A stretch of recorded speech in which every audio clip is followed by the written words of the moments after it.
आज का हमारा टॉपिक है होल्डिंग एंड सब्सिडियरी कंपनीज, सूत्रधारी व सहायक कंपनी। सूत्रधारी कंपनी व्यावसायिक संयोजन का एक तरीका है। इसमें कंपनी किसी अन्य कंपनी पर नियंत्रण स्थापित करने के लिए उसके समस्त अथवा अधिकांश मताधिकार अंश क्रय कर लेती है। अंश धारण करने वाली कंपनी इस स्थिति में सूत्रधारी कंपनी यानी होल्डिंग कंपनी कहलाएगी, और जिस कंपनी के अंश धारण किए गए हैं, जिस कंपनी के अंश क्रय किए गए हैं, वह कंपनी उसकी सहायक कंपनी कहलाएगी। यानी कोई कंपनी जब किसी दूसरी कंपनी पर कंट्रोल करना चाहती है, नियंत्रण स्थापित करना चाहती है, तो वह उस दूसरी कंपनी के या तो सभी अंश क्रय कर लेती है या फिर मैक्सिमम यानी अधिकांश मताधिकार अंश क्रय कर लेती है।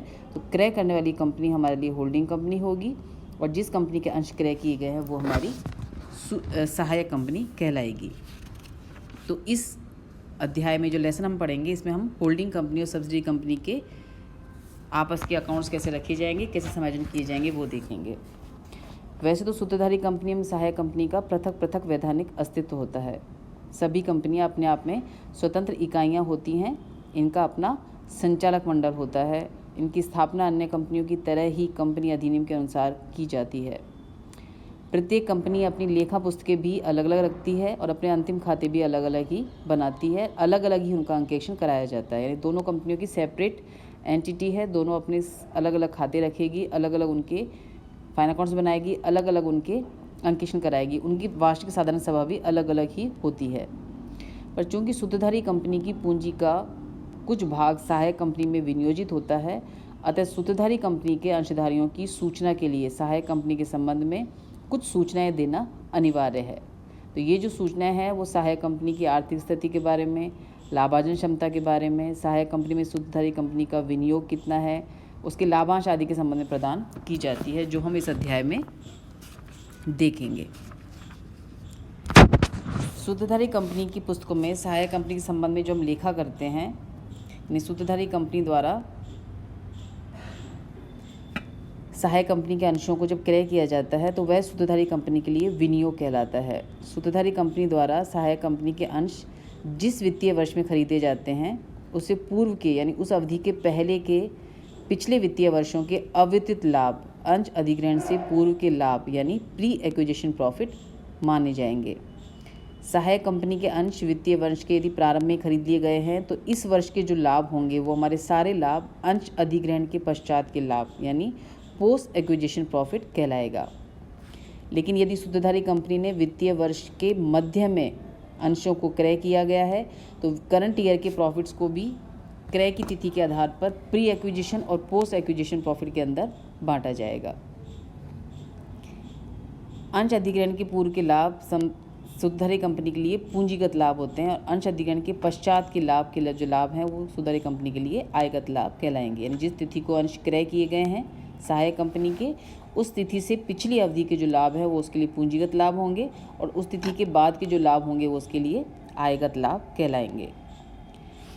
जनरल प्रविष्टियाँ किस प्रकार से करती है सूत्रधारी कंपनी? तो सबसे फर्स्ट एंट्री जब सूत्रधारी कंपनी सहायक कंपनी के अंश क्रय करती है तो ये उसके लिए विनियोग होते हैं।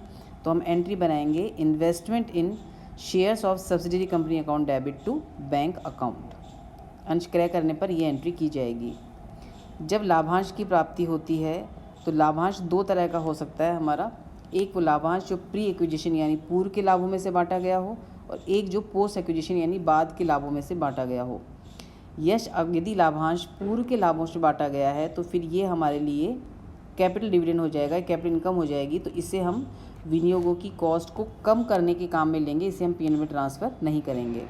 तो यदि अंश अधिग्रहण से पूर्व के लाभों में से लाभांश बांटा गया है तो फिर हमारी एंट्री बनेगी bank account debit to investment in shares of subsidiary company account. क्योंकि ये हमारा पूंजीगत लाभ में से मिला है हमें, तो ये हमारी विनियोगों की लागत को कम करने के काम में लिया जाएगा। इसको हम पीएनएल में ट्रांसफ़र नहीं कर सकते हैं।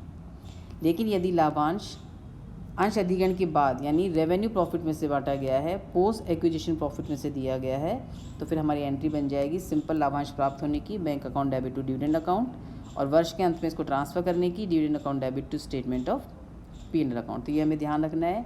यदि प्री एक्विजिशन प्रॉफिट में से लाभांश मिला है तो हमारी एंट्री बनेगी bank account debit to investment in shares of subsidiary company. यदि पोस्ट एक्विजिशन बांटा गया है तो सिंपल जैसे डिविडेंड की एंट्री अपन बनाते हैं वैसे एंट्री बना के उसको हम P&L में ट्रांसफ़र कर देंगे।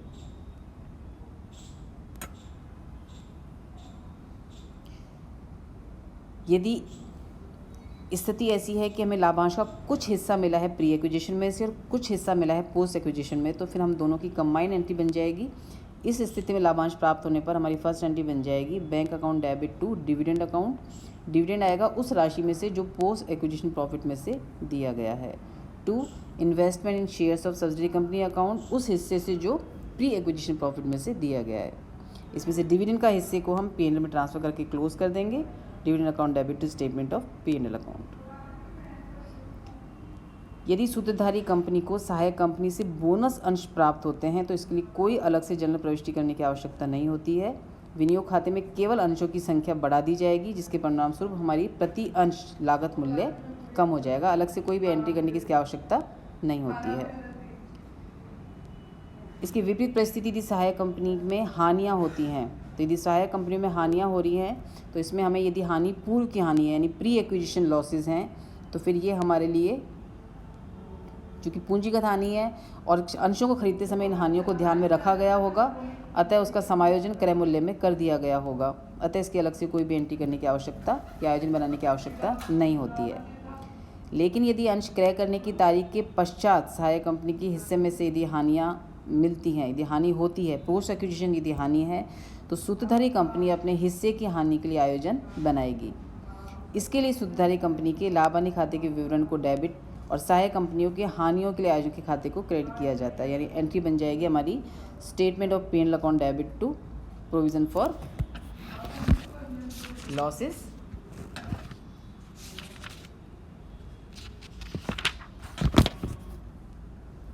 यदि कंपनी की पोस्ट एक्विजिशन लॉसेज यानी अंश क्रय करने के पश्चात यदि हानि हुई है तो उस हानि के लिए सूत्रधारी कंपनी अपने हिस्से की हानि के संबंध में समायोजन बनाएगी, जिसके लिए हमारी प्रविष्टि बनेगी। लाभ हानि खाते के विवरण को हम डेबिट करेंगे और सहायक कंपनी के हानियों के आयोजन खाते को क्रेडिट करेंगे और सहायक कंपनी को आगामी वर्षों में लाभ होने पर पूर्व वर्षों की हानि को अपलिखित कर दिया जाएगा। सहायक कंपनी के हानियों के लिए आयोजन खाते का शेष लाभ हानि खाते में विवरण में ट्रांसफ़र कर देंगे। सहायक कंपनी की लाभ की स्थिति में सुधार यदि नहीं होता है, यानी कंटिन्यूस यदि हानि होती चल रही है, तो फिर हम इस सारे प्रोविजंस को investment in shares of subsidiary company account में ट्रांसफ़र करके उसके राशि को, उसकी लागत को कम करने की काम में भी ले सकते हैं। यानी एंट्री जो हमारी बनेगी वो हमारी बन जाएगी statement of P&L account debit to provision for losses of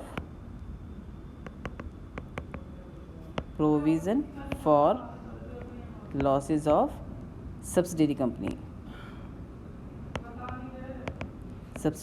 company account. ये हमारा एंट्री बनेगी तब जब हमको लॉसेस हो रहे होंगे, और यदि लॉसेस हमें कंटिन्यूस हो रहे हैं तो कंपनी चाहे तो इन सारे इकट्ठे किए गए आयोजनों को उसके इन्वेस्टमेंट अकाउंट में ट्रांसफ़र करके क्लोज भी कर सकती है। तो ये हमारी एंट्रीज बनती हैं सूत्रधारी कंपनी और सहायक कंपनी की स्थिति में बेसिक एंट्रीज़ हैं। इसके आगे के समायोजन वो हम आगे का पढ़ेंगे। अब हम एक एग्जांपल लेके देखेंगे। इस एग्जांपल में 1 सितंबर 2018 को एच लिमिटेड ने एस लिमिटेड के 10 रुपये वाले fully paid up 1 lakh equity अंश 12 रुपये प्रति अंश की दर से क्रय किए हैं। 31 मार्च 2019 को समाप्त होने वाले वर्ष के लिए एस लिमिटेड ने 20% लाभांश नकद में दिया और 5 के बदले 1 इक्विटी अंश बोनस के रूप में घोषित किए। 1 अप्रैल 2018 को एस लिमिटेड के लाभ हानि खाते के विवरण का डेबिट बैलेंस दे रखा है 90,000। 31 मार्च 2019 को वर्ष का शुद्ध लाभ यानी करंट ईयर का जो प्रॉफिट है वो हमको दे रखा है 1,80,000। एस लिमिटेड की जो टोटल कैपिटल है वो है 1,25,000 equity shares at the rate of 10 each. H limited की पुस्तकों में यानी होल्डिंग कंपनी की पुस्तकों में एस लिमिटेड के अंशों पर देय लाभांश और बोनस संबंधित जनरल प्रविष्टियाँ हमें करके दिखानी है। तो सबसे पहले हम इसमें वर्किंग नोट्स के रूप में पहले समझा रही हूँ कि किस तरीके से हम बांटेंगे, कौन कितना डिविडेंड हमें दिया जाना है, उसमें कितना हमारा प्री एक्विजिशन है, कितना हमारा पोस्ट एक्विजिशन है। तो यहाँ पर एस लिमिटेड ने लाभांश दिया है 20%। उसकी जो कैपिटल है वो है 1,25,000 equity shares at the rate of 10 each, यानी टोटल जो कैपिटल है उसकी वो है 12,50,000। जो डिविडेंड इस पे दिया जा रहा है वो डिविडेंड है हमारा, जो कैश डिविडेंड दिया जा रहा है वो है हमारा 20% ऑफ 12,50,000, यानी टोटल 2,50,000 का डिविडेंड डिक्लेयर किया, जिसकी व्यवस्था हमें लाभों में से करनी है।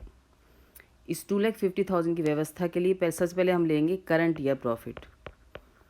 सबसे पहले हम लेंगे करंट ईयर प्रॉफिट, जो प्रश्न में दे रखा है हमको 1,80,000 रुपये। बाकी रिमेनिंग जो 70,000 रुपये हमें चाहिए वो हम ले लेंगे प्रीवियस ईयर्स प्रॉफिट में से।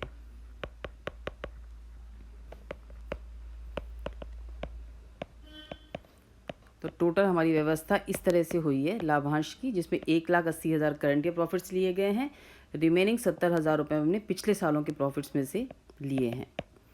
यहाँ पे चूँकि जो ईयर है वो हमारा स्टार्ट हुआ है 1 मार्च 2018 को, और एच लिमिटेड ने जो अंश खरीदे हैं वो खरीदे हैं 1 सितंबर 2018 को, यानी 1 अप्रैल से 1 सितंबर तक की जो अवधि है वो भी हमारी प्री एक्विजिशन है। तो करंट ईयर का जो प्रॉफिट 1,80,000 है, इसका भी कुछ हिस्सा प्री एक्विजिशन है और कुछ हिस्सा हमारा पोस्ट एक्विजिशन है।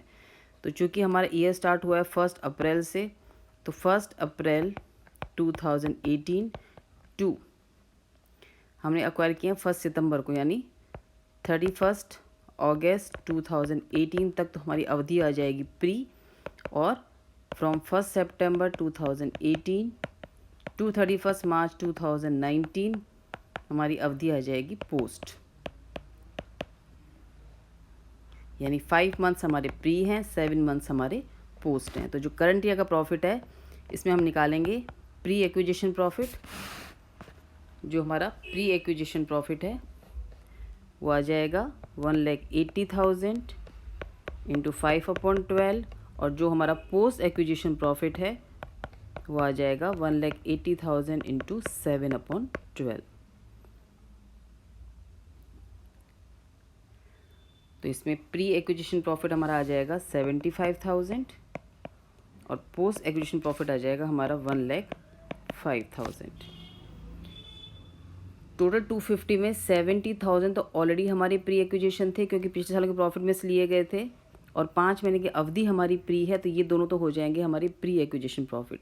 तो टोटल जो डिविडेंड है उसमें जो हमारा प्री एक्विजिशन यानी क्रय से पूर्व का जो लाभ है वो हमारा प्री एक्विजिशन प्रॉफिट टोटल हो जाएगा 70,000 प्लस 75,000, यानी टोटल 1,45,000।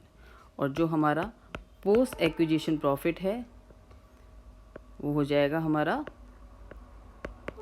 1,05,000। तो प्री और पोस्ट का जो रेशो है वो बन जाएगा हमारा 145:105, या इसको हम ऐसे कह सकते हैं 29:21। तो जो भी लाभांश होल्डिंग कंपनी को मिलेगा उस लाभांश का 29:21 के रेशो में हम बांट देंगे। 29 का हिस्सा हमारा प्री कहलाएगा और 21 का हिस्सा हमारा पोस्ट कहलाएगा। प्री एक्विजिशन प्रॉफिट के डिविडेंड को हम इन्वेस्टमेंट की कॉस्ट को कम करने के काम में लेंगे, और पोस्ट एक्विजिशन प्रॉफिट के डिविडेंड को हम P&L में ट्रांसफ़र कर देंगे। तो टोटल जो एच कंपनी का शेयर है, share of H limited in dividend, वो निकल जाएगा हमारा। टोटल डिविडेंड है 2,50,000, जिसमें होल्डिंग कंपनी के शेयर्स हैं 1 लाख,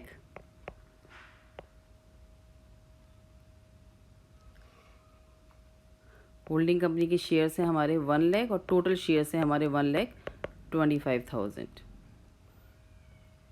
तो ये आ जाएगा हमारा, जो होल्डिंग कंपनी को जो डिविडेंड मिलेगा वो निकल जाएगा हमारा 2 लाख रुपीज़, जिसमें प्री डिविडेंड यानी प्री एक्विजिशन डिविडेंड हमारा आ जाएगा 2 लाख इंटू 29/50, और पोस्ट एक्विजिशन डिविडेंड, जो पोस्ट डिविडेंड है हमारा वो आ जाएगा 2 लाख इंटू 21/50। तो हमारे टोटल डिविडेंड में जो प्री एक्विजिशन डिविडेंड है वो आ रहा है 1,16,000 और पोस्ट एक्विजिशन आ रहा है हमारा 84,000। ये हमारी फर्स्ट इन्फॉर्मेशन जो हमको एंट्री करने के काम में लेनी है। सेकंड इन्फॉर्मेशन, जो बोनस शेयर्स हैं, जो बोनस शेयर्स हमें जारी किए गए हैं वो है 5:1 के रेशो में, यानी एवरी 5 शेयर्स को होल्ड करने के बदले में हमें एक बोनस शेयर्स मिल रहा है।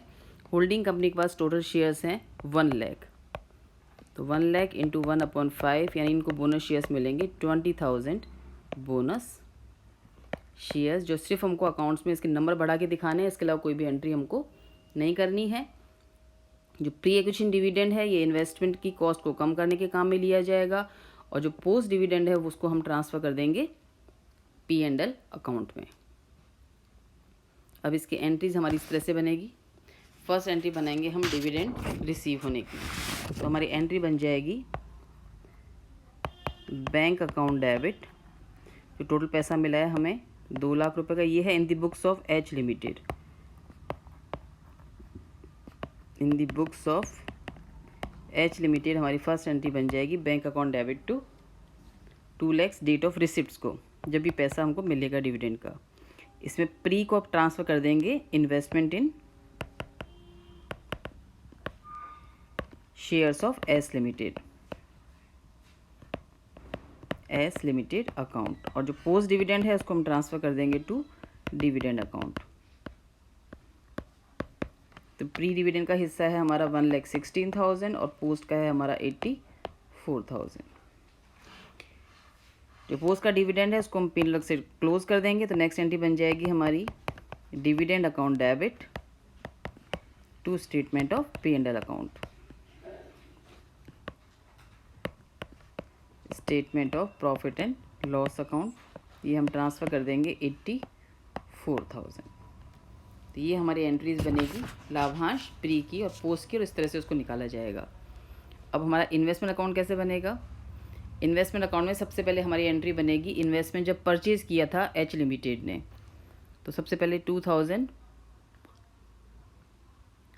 सितंबर 1 2018 हमारी एंट्री बन जाएगी टू बैंक अकाउंट। हम जब परचेज़ किए थे, नंबर ऑफ़ शेयर्स परचेज़ किए हमने 1,12,000 की रेट से परचेज़ किए थे, तो कॉस्ट हमारी आ जाएगी उसकी 12 लाख। इसके बाद हमारी एंट्री आ जाएगी डिविडेंड, चूँकि जो हमारा प्री डिविडेंड है वो कॉस्ट को कम करने के काम में लिया जाता है, यानी इन्वेस्टमेंट अकाउंट में ट्रांसफ़र करते हैं। तो डेट ऑफ रिसिप्ट हमारी एंट्री बन जाएगी बाय बैंक अकाउंट, जो था हमारा 1,16,000। हमें 20,000 के बोनस शेयर्स भी मिले हैं, तो डेट ऑफ रिसिप्ट्स जब भी हमें बोनस शेयर्स मिलेंगे, डेट ऑफ रिसिप्ट्स हमारी एंट्री बन जाएगी टू बोनस शेयर्स, जिसमें सिर्फ हमको नंबर्स दिखाने हैं 20,000, इसकी कॉस्ट हमारी नील होती है, तो यहाँ पे सिर्फ शेयर्स आ जाएंगे हमारे 20,000। तो इस तरह से जो हमारा टोटल है वो आ जाएगा 1,20,000 शेयर्स, जिनकी कॉस्ट है 12 लाख, जिसमें से प्री एक्विजिशन डिविडेंड से इनकी कॉस्ट को हम कम कर देंगे। तो हमारा जो बाय बैलेंस है यानी 31 मार्च 2020 हमारा बाय बैलेंस आ जाएगा 1,20,000 शेयर्स, जिसकी कॉस्ट आ जाएगी 10,84,000 शेयर। तो ये तरीका होता है जब क्वेश्चन में डिविडेंड दिया हुआ हो, तो एच लिमिटेड की पुस्तकों में इस तरीके से डिविडेंड का प्री और पोस्ट में बंटवारा करेंगे, इस तरीके से उसकी एंट्री